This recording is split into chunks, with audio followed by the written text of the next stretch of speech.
Coming up now, the final in the men's 3,000-meter steeplechase. We have 12 runners, including Henry Marsh and Brian Deemer of the United States. 3,000 meters, a little bit more than on your mark. 7 laps as you look at Marsh, the Salt Lake City attorney, who is the American record holder, 8:12.37, 5-time American champion, seeking the gold medal here. Among the other contenders, Domingo Ramon in lane 1 from Spain, Joseph Mahmoud from France in lane 7, and Brian Deemer would have a very good shot. We had a very good shot of him at the start. He is at the back of the pack now. Henry Marsh going to his accustomed position. He likes to run in the back, not get involved with all the pushing and people who don't know how to run the hurdles, who stutter step as they come up to the hurdles or veer out of their lane. So he tries to stay out of traffic. Henry Marsh has a best time that's 3 seconds better than anybody in this race. So he's hoping that things will go according to the form chart. However, when I spoke to him 9 days ago, he had a virus and he was worried about his prospects. That is Bakouche of Tunisia, who has moved out to the lead. He is in first place. Roger Hackney of Great Britain and Domingo Ramon right up there near the front of the pack. Ramon number 237 with Marsh and Deemer just lagging it right now with about 1 lap complete. They've got 7.5 laps in this race. They'll go over 28 hurdles and 7 water jumps. You can see you've got somebody who came out of the stands, and they will, I'm sure, track that fella down, I believe. Yes, it's a man who's come out of the stands, and they'll take care of him right now. It's dangerous because Henry is way at the back of the pack there. Well, as long as he doesn't catch up to the other runners, I think Marsh, if he's aware of it, at least it is not distracting him at this point. This race has had a history. In 1932, when they held this race here, the man counting the laps got sick, and he left, and his replacement forgot to count the first lap. They ran 1 lap too long, and all the standings changed over the last lap. And this stadium is in an eerie state over the events of the last half hour now.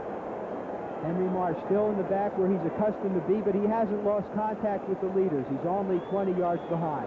This is his customary way of running it. Brian Deemer went out with him for the first lap, and somehow this man's gotten loose again. This guy's gotten loose down in the first turn from the security men, and now some extra security people come out and they've taken care of that, so he cannot obstruct the race anymore. So a little bit more than 5 laps remaining, and Peter Renner in the black is right up there vying for the lead. In the 4-man's favor, it appears that he is not mentally competent. As Peter Renner, the tall 6'1" New Zealander, goes out, he had to set a personal best just to get through to the final, so he had to run very close to his maximum just to get to the final, whereas Henry Marsh, with the confidence that he has of just nipping up in the last straightaway and securing a qualifying spot, was able to run 10 seconds and 8 seconds over his personal best. So he should be well rested. Again, if that virus is out of his system, he should be okay. Marty, with 4.5 laps to go, let's finish up some unfinished business. First of all, in that 4x400-meter relay, you'll recall a protest was lodged against the United States when Walter McCoy ran out of his lane in lane 2. That protest was disallowed, so the U.S. will go into the final there. Also, earlier we saw Ulrika Meifart, who won the gold medal in the high jump. She attempted to tie the world mark at 6'9½". We saw her first effort. She failed on her next 2 as well, so she did not get the record, but she wins the gold. And as they cross the line this time, there will be 4 laps remaining in the 3,000 steeplechase final, and there you see in his customary position in the rear, Henry Marsh. Things will have to start happening now. Brian Deemer and Henry Marsh will have to start passing people with 3 laps to go or so. Henry Marsh was hurt by the boycott. He was the best in the world at that time. He's been the top man in the world 2 of the last 3 years. He's been the best American 7 of the last 8 years, but he has had a problem in big races. In 1981 in the World Cup, he was disqualified when on the last water jump, someone cut in front of him, and he went to the inside of the jump, didn't make the jump, won the race, and was disqualified. The following year, he was coming down the last straightaway, the last hurdle, and he hit the last hurdle and lost the race, finished 8th place. It's Renner, Career, and Hackney, and Kariuki beginning to move up now as well, and Kariuki is in 3rd place as they go through the water jump. And they'll have 3 laps to go when they cross the line this time down. We cannot discount Julius Kariuki. He came into this race with a slow time of 8:29, but improved that by 10 seconds in the qualifying round, somewhat reminiscent of Amos Baiwat, who came from Kenya, having only run the race 2 or 3 times and won the Olympic gold in 1968. Meanwhile, Marty, Deemer is starting to make his move. Deemer moving up on the outside is now in 6th place, and he's going to pass a couple of more as well. And as we speak, he moves into 5th. You can see him in the red, number 896.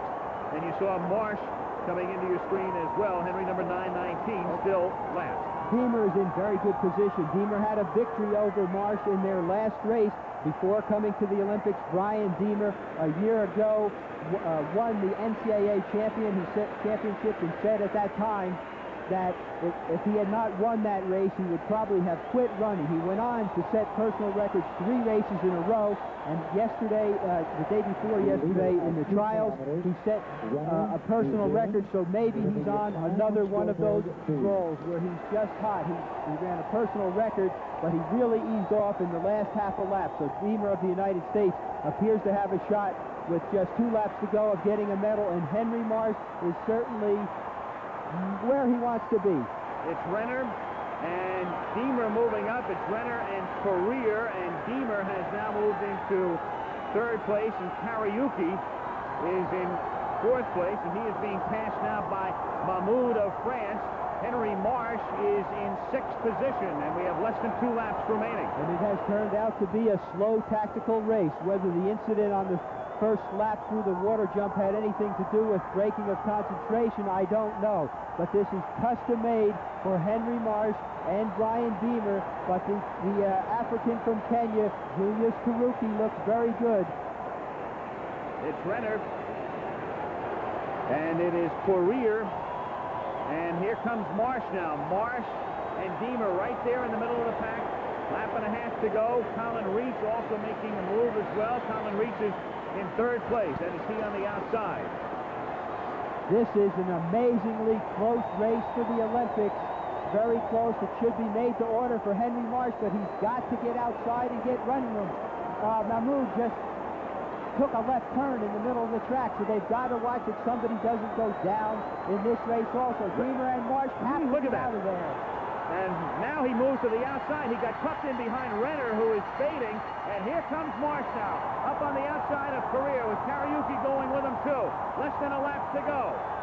And it's Career leading, number 586. And here comes Marsh, the 30-year-old from Salt Lake City. And Deemer as well making his move. He's in 4th place. They are close to the Olympic record now as the race has picked up drastically. And the unknown Kenyan is now going to give the 2 Americans a race. Mahmoud of France in 4th also, and you've got 3 very good hurdlers right behind the Kenyan. There is Career, NCAA 5,000-meter champion, and he's not going to die. And Marsh, the big question is, does he have enough to catch him? But look at Career really turn it on. Mahmoud is 3rd. Deemer is 4th. It is Career stretching out the advantage, showing no signs of fading whatsoever. It is Julius Career of Kenya on his way to the finish. Mahmoud is now 2nd, and the battle is for the bronze medal, and it appears Deemer will get Marsh for the bronze. Julius Career, 8:11.80, winning the gold medal in the 3,000-meter steeplechase. Julius Career. Mahmoud winding up 2nd, and there's the exhausted Marsh, who winds up 4th. It has not been a good night for favorites. Henry Marsh and Mary Decker were the 2 Americans considered to be the best gold medal prospects in these Olympics. The winner of the race, Julius Career, was beaten 2 months ago in the NCAA championships by Henry Marsh's training partner, Farley Gerber, who didn't make the American team. So things can change so quickly in an American year. Marsh, as I said, had a virus. Early in the week, 9 days ago, when I talked to him, he said he was still getting dizzy in some workouts. He'd have a good day and a bad day. He ran a fantastic race for having any kind of sickness. Brian Deemer, the other American, many people knew that he would have a good shot at Henry Marsh. He did get Marsh, but the surprise was that Julius Career put it all together on this very important day. And boy, did he ever. Finishing with a big kick, and Mahmoud of France positioned himself well throughout the race. He's the French record holder, and he winds up with a silver medal. Marty talking about that virus that has obviously affected Marsh, not only recently, but really for some time, affected his training severely. 8:11.80 makes it the 9th fastest steeplechase race ever. And some of the fellas have done it a couple of times in that list, and career thus becomes the 5th fastest man ever to run the 3,000-meter steeplechase, as the crowd acknowledges his efforts on his victory lap. Julius Career of Kenya. And he is the first Kenyan that we've seen win at this Olympics here. They were not very happy with the 800-meter results, and there doesn't seem to be a big shot for the Kenyans in the 1,500. The 10,000's already gone by the board, so the great distance tradition of Africa is being upheld by this man, Ryan Deemer of the United States. Marsh still down. Marsh ran close to his personal best.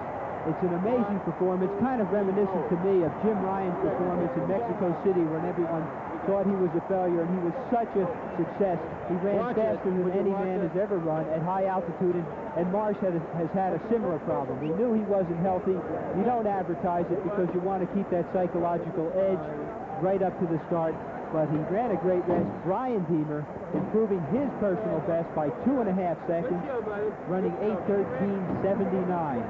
Marty, it's a dramatic illustration of how the fortunes of this sport can really change overnight. We've grown so used to the Americans taking victory laps and the accomplishments of people like Carl Lewis and Joan Benoit and Valerie Briscoe Hooks.